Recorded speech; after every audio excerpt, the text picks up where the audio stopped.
Hoy ex, kung naririnig mo ako ngayon ay dapat kang matuwa. Nag-aaral na ako ng mabuti, hindi na basag ulo ang ginagawa. Tignan mo, naka-school uniform, nakabag at lahat ay bago. Binago ko na kasing lahat simula nung pinalit mo ako sa bago mo. Bakit?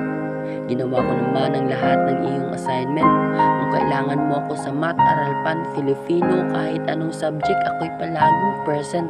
Ginawa kong lahat dahil mahal kita, pero pagmamahal mo sa akin ay palaging absent. I ask you a question, can I be your boyfriend? But no, is your final judgment. Pero, kamusta ka? Siguradong naka-move on ka na.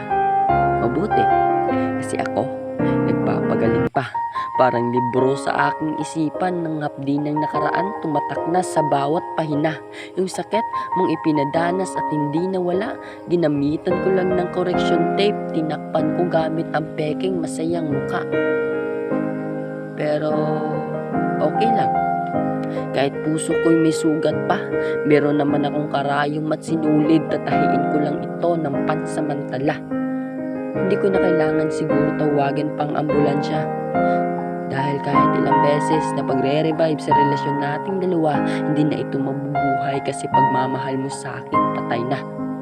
Kaya, gagawa na lang siguro ako ng libingan at doon ko ililibing ang alaala na kailanman hindi ko pinagsisihan.